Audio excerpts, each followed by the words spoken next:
प्रदेश में गौ सेवा को जन आंदोलन का स्वरूप देने और इसे जमीनी स्तर पर सशक्त बनाने की दिशा में उत्तर प्रदेश गौ सेवा आयोग ने एक महत्वपूर्ण पहल करते हुए सर्किट हाउस सभागार में मंडलीय समीक्षा बैठक का आयोजन किया। गौ सेवा आयोग के बैनर तले आयोजित इस बैठक की अध्यक्षता प्रदेश गौ सेवा आयोग के अध्यक्ष श्याम बिहारी गुप्ता ने की। बैठक में गौशालाओं के तकनीकी और प्रशासनिक सुधार पर व्यापक चर्चा हुई। श्री गुप्ता ने स्पष्ट किया कि चारा प्रबंधन में पारदर्शिता लाने के लिए सभी गौशालाओं में हरे चारे की आपूर्ति के लिए केंद्रीकृत और पारदर्शी प्रणाली लागू की जाएगी। साथ ही बायोगैस और अन्य गौ उत्पादों के माध्यम से ऊर्जा आत्मनिर्भरता को बढ़ावा देने और ग्रामीण स्तर पर इनके सफल क्रियान्वयन की रणनीति पर विचार से चर्चा हुई। गौ आधारित जैविक खेती के माध्यम से प्राकृतिक खेती को विस्तार देने पर भी जोर दिया गया। कृषि नवाचार केंद्रों की मदद से किसानों को जैविक खेती से जोड़ने और उन्हें प्रशिक्षण संस्थान तथा विपणन के एकीकृत मॉडल से लाभान्वित करने की तैयारी की जा रही है। इससे ग्रामीण अर्थव्यवस्था को मजबूती मिलेगी और किसानों की आमदनी बढ़ेगी। स्थानीय युवाओं को स्वरोजगार से जोड़ने के लिए पंचगव्य उत्पाद निर्माण और विपणन में स्टार्टअप मॉडल को बढ़ावा देने की योजना पर विचार किया गया। एमएसएमई नीति से उद्यमिता को जोड़कर युवाओं के लिए नए अवसर सृजित किए जाएंगे। इस दिशा में आवश्यक प्रशिक्षण, वित्तीय सहायता और विपणन सहयोग की रूपरेखा तैयार की जा रही है। गोचर भूमि संरक्षण भी बैठक का एक महत्वपूर्ण मुद्दा रहा। बताया गया कि प्रदेश में अब तक 27,688 हेक्टेयर से अधिक गोचर भूमि को अवैध कब्जों से मुक्त कराया जा चुका है, जिसमें आगरा मंडल भी शामिल है। मुरादाबाद मंडल में भी इस दिशा में अभियान को तेज किया जाएगा। साथ ही गौ आश्रय स्थलों के सुधारीकरण और निराश्रित गौवंश का सटीक आंकलन कर किसानों को गौवंश पालने के लिए प्रोत्साहन स्वरूप मुफ्त सहायता राशि देने का निर्णय लिया गया है। श्याम बिहारी गुप्ता ने इस अवसर पर कहा, गौ सेवा अब केवल सरकारी कार्यक्रम नहीं रहेगी, इसे जन भागीदारी के साथ एक क्रांतिकारी आंदोलन में बदला जाएगा। हर नागरिक की भागीदारी से ही गौवंश संरक्षण और संवर्धन का लक्ष्य साकार हो सकेगा। बैठक में उत्तर प्रदेश गौ सेवा आयोग के सदस्य राजेश सिंह सेंगर और दीपक गोयल, मुख्य पशु चिकित्सा अधिकारी डॉक्टर अनिल कंसल समेत कई अधिकारी और संबंधित विभाग के प्रतिनिधि मौजूद रहे। सभी ने संयुक्त रूप से ये संकल्प लिया कि वे प्रदेश में गौ संरक्षण और संवर्धन को मजबूती देने के लिए हर संभव प्रयास करेंगे। बैठक का समापन एक सकारात्मक संदेश के साथ हुआ और आने वाले समय में गौ आधारित ग्रामीण अर्थव्यवस्था को मजबूती मिलेगी, किसानों को नई दिशा मिलेगी, युवाओं के लिए स्वरोजगार के नए रास्ते खुलेंगे। इस पहल से न केवल प्रदेश की अर्थव्यवस्था को बल मिलेगा, बल्कि सामाजिक और सांस्कृतिक रूप से भी एक नई चेतना का संचार होगा।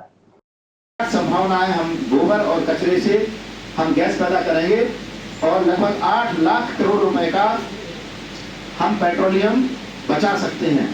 तो आने वाले 22 सालों में जब हम समृद्ध भारत का मिशन को पूरा करेंगे, उस समय हमारी अपना गैस होगी, हमारी अपनी खाद होगी, गांव का पैसा गांव में होगा और गांव का पैसा शहर में नहीं, बल्कि शहर का पैसा गांव में। और पिछले जो विकास का जो मॉडल था, गांव छोड़ो, गाय छोड़ो, खेती छोड़ो, शहर भागो, आने वाला जो 25 साल है वो होगा कि शहर छोड़ो, गांव भागो, गांव में जाओ, गौ आधारित खेती हो, अपना पानी, अपना खाद, अपना बायोगैस, अपनी ऊर्जा, अपनी एग्री इंडस्ट्री। तो आने वाला जो भविष्य है भारत का, वो है कृषि और कृषि आधारित उद्योग, पशुपालन, शुद्ध दूध, घी, दही, अन्न, फल, सब्जियां, सभी की आवश्यकता है।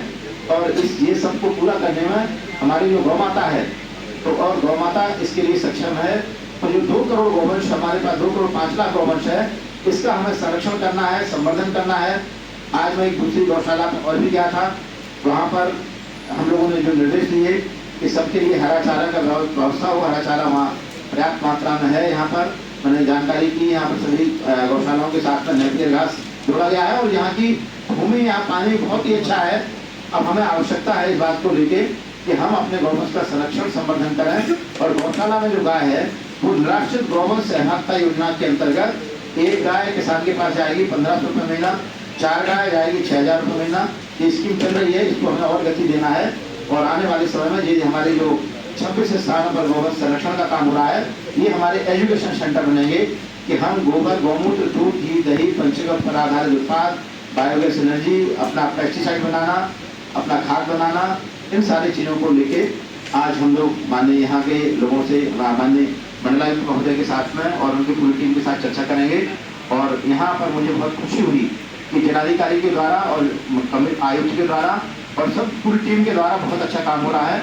और आज हम उस बैठक में आयुक्त महोदय और जिलाधिकारी को भी हम लोग सम्मानित करने वाले हैं।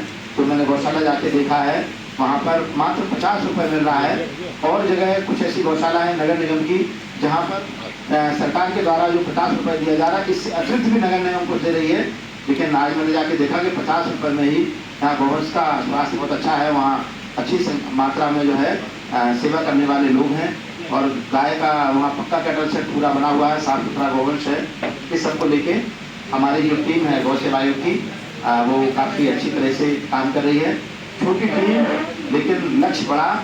और आने वाले समय में हम लोग पुनः जब जिला की समीक्षा बैठक करेंगे, फिर हम सभी मीडिया के साथ में हम आपके साथ रूबरू होंगे। और मीडिया एक जो किसानों को दिया गया है। और जिले में कुल सरकारी गौशालाओं में कितना गौवंश है टोटल संरक्षित?